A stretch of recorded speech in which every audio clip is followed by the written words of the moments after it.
Hello students, welcome to this video tutorial on square roots and non-perfect squares.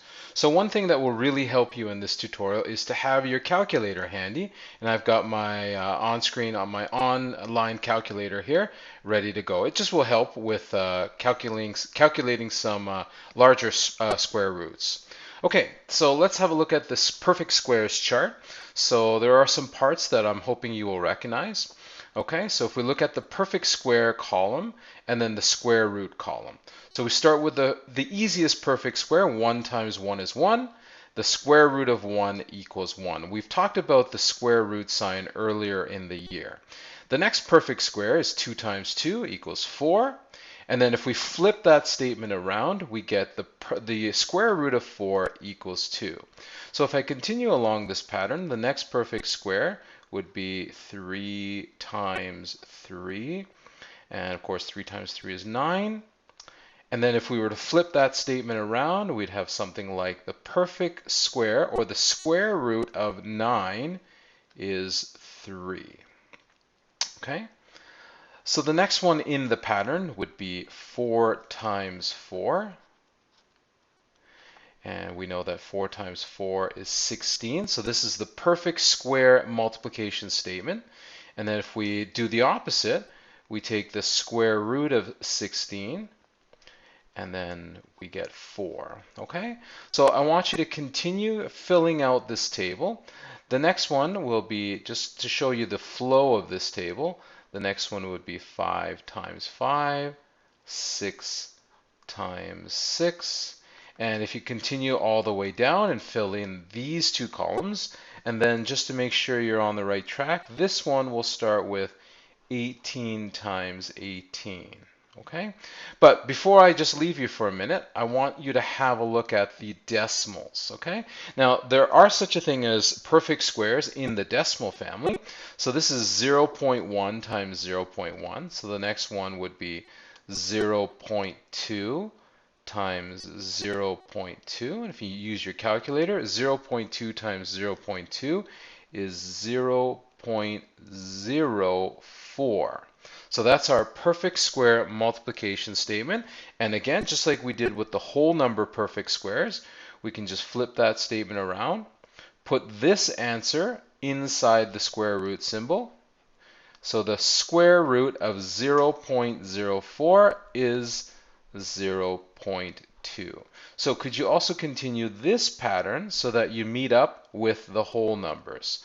So at this point, I'm going to ask you to press pause so you can use your calculator and then fill in the chart, and then we'll come back, press play again when you've got the whole chart filled out. Okay, so we'll see you in a couple minutes. All right, so you're back. Were you able to fill in the table? So it looks like this table, in this table, I was able to get up to the perfect square of 900, all right? 30 times 30 equals 900. The square root of 900 equals 30. Now, of course, this table continues on and on and on and on, but I just thought we should have one model table that we can refer to, okay? You can easily extend this table using your calculator, right? The next value would be 31 times 31, and so on and so on. Okay, so let's continue with our lesson and our note, okay? So part B, now these are all the perfect squares, okay? If we had a calculator, or if we were able to memorize this chart, it would be very simple to calculate these square roots. However, not all numbers are perfect squares. We can use a strategy that we use a lot in math, which is estimation.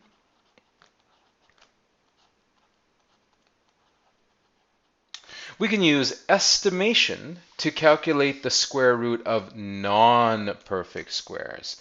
All right, so now we're going to look at something called non-perfect squares. For example, example A, the square root of 73. Now, if you look in our table, there is no square root of 73. If I just move up here, and we have the square root of 64, and we have the square root of 81. But there is no square root of 73 in the perfect squares table. All right, but let's have a look at where the square root of 73 would fall between.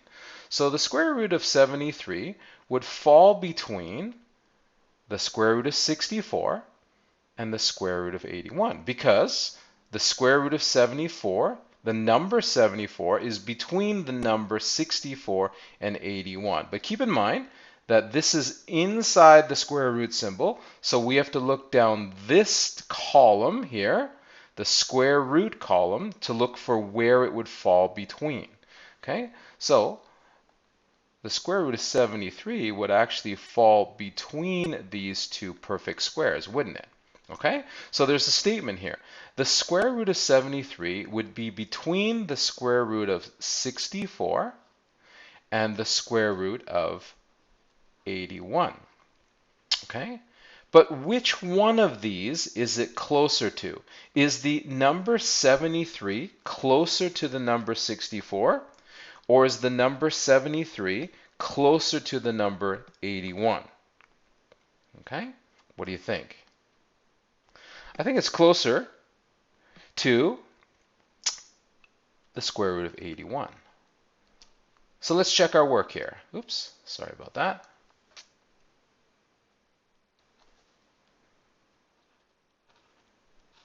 So the number 73 is only 8 numbers away from 81, but the number 73 is 9 numbers away from 64. So I think we're right in that it is closer to the square root of 81. All right, so now the next line, let's look at the square roots. So the square root of 64 is 8. We can verify that.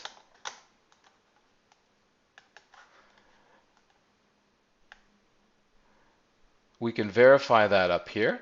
The square root of 64 is 8. So the square root of 64 is 8, and the square root of 81 is 9. So therefore, its square root would be between 8 and 9. But it's actually closer to the number 9 because it's closer to the square root of 81. The square root of 81 is 9. Okay? So the square root of 73 is going to be between the number 8 and the number 9, but it should be closer to the number 9. All right, so there's this step here, confirm with a calculator. So let's use our calculator, and if you can type in 81 and then look for the square root symbol. Now on my calculator, it looks a little bit different here. They've actually combined the square root and the square button with the same kind of symbol. So I'm going to take the square root of 81. Actually, I'm going to put in 73. 73 is our question. 73. And then the square root is 8.544. So I'm going to write in that answer to 3 decimal places, okay? So the square root of 73 is 8.544, okay? But then what we want to do is we want to round to the nearest tenth. So we look at the key digit, which is 4, and then we use this new symbol here, okay? So if we round 8.544 to the nearest 10, we get 8.5. This symbol means approximately equal to 8.5. Okay, so let's look at our estimation.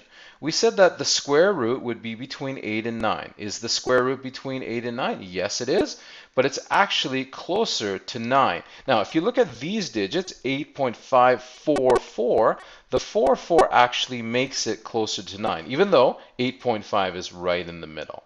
Okay, so our estimation was very close to the actual answer. Okay, so let's see if we can make sense of those strategies. So the next question, question B, is the square root of 411. So let's try to find that on our perfect squares chart. Okay, so 411 would fall between these two, wouldn't it? So I'm going to change colors here, and it would fall between, so the square root of 411 would fall between here, right? So square root of 411 would fall between the square root of 400 and the square root of 441. Okay, so let's go down. and fill in the first statement. Change back to black. All right, so the square root of 411 is between which two square roots? It's between the square root of 400 and the square root of 441. But let's look at the number 411. Is it closer to the number 400 or is it closer to the number 441? Well, I think this one is much easier to see. This one is much closer to the number 400, which means it would be closer to the square root of 400. All right, we know that the square root of 400 is 20, and we know that the square root of 441 is 21. So when we fill in the next line, therefore, its square root would be between the square root of 400, which is 20, and the square root of 441, which is 21. But it's closer to the square root of 400. So this statement here, I want you to think about as a translation of this statement here, okay? All right, so we know that we're going to get an answer between 20 and 21, but the answer should be closer to 20. All right, let's use our calculator to verify. I'm going to type in, so our question was 411, so I'm going to type in 411, and then I'm going to hit the square root symbol. Please do this along with me with your calculator. So we get an answer. Square root of 411 is 20.273. So let's write that down, that statement. So the square root of 411 is 20.273. But I want to round this number to the nearest tenth. So if I look at the 10th column, the next digit is the key digit. It's a 7, so this gets rounded up. I use my approximately equal to symbol, and this answer is 20.3. Okay? So the actual answer is 20.3. Was my estimate correct? Its square root will be between 20 and 21, but closer to 20. Is this answer between 20 and 21? Yes, it is. Is it closer to 20 than 21? Yes, it is. Okay, we have two more on the next sheet or on the back side. All right, so let's have a look at 0.5 as a decimal. So let's look for numbers that are close to 0.5 inside the square root symbol. So let's see if I can find them. So 0.5. Okay, so that would fall between here, right? 0.5. Now remember 0.5, you can also think about as 0.50. So 0.50 would fall between these two perfect squares, wouldn't they? Okay, so that is the square root of 0.49 and the square root of 0.64. So because I can't see the chart when I scroll down, I'll have to remember those two square roots, perfect squares. So 0.49 and 0.64, okay. So the square root of 0.5 is between the square root of 0.49 and the square root of, what did we say, 0.64, right? But 0.50 is actually closer to 0.49, isn't it? Because remember, 0.50 is also the same as 0.50. All right, so it's actually going to be closer to the square root of 0.49. Okay, let's look back in our table. What were the square roots of 0.49 and 0.64? Let's have a look. They were 0.7 and 0.8. Okay, so 0.7. So its square root will be between 0.7, because the square root of 0.49 is 0.7, and the square root of 0.64 is 0.8. But it's actually going to be closer to the square root of 0.49. The square root of 0.49 is 0.7. Okay, so we're going to have an answer between 0.7 and 0.8, but it's going to be closer to 0.7. All right, let's check it with our calculator. Let's see how our estimation went. All right, so the question was 0.5. So let's type in 0.5, or let's punch that in. And then let's click on the square root symbol, and let's see what we get. We get an answer of 0.707. All right, so the square root, our question was 0.5. The square root of 0.5 equals, and we get a calculator answer of 0.707. Now I'm going to ask you to round to the nearest tenth. So this is the nearest tenth. We look at the key digit. The key digit is 0, so the 7 does not change. However, it's still an approximate answer, so we have to use this approximately equal to symbol, and then we get 0.7. All right, let's confirm our estimation. We said that the square root of 0.5 would be between 0.7 and 0.8. Yes, it is, but it's closer to 0.7. It's very close to 0.7, isn't it? Okay. All right, we've got one more to do in this lesson, 294. So let's look in the square roots table, the perfect squares table, and let's look for a square root that's near 291. All right, let's have a look. So we've got 144, 169, 196, 225. Okay, we've got to keep going, 256, 289, and 324. So it's actually between this perfect square and this perfect square, isn't it? Okay, the square root of 279 and the square root of 324. All right, the square root of 200, sorry, the square root of 289. All right, so let's remember the square root of 289 and the square root of 324. So the square root of 289 and the square root of 324.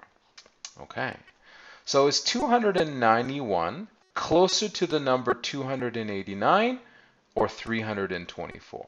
Well, it's actually very close to the number 289, isn't it? So its square root is going to be close to the square root of 289.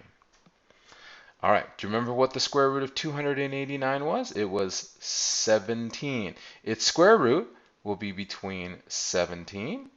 And do you remember what the square root of 324 was? The square root is 18. Okay? But it will be closer to the square root of 289, which was 17. So my answer should be between 17 and 18, but closer to 17.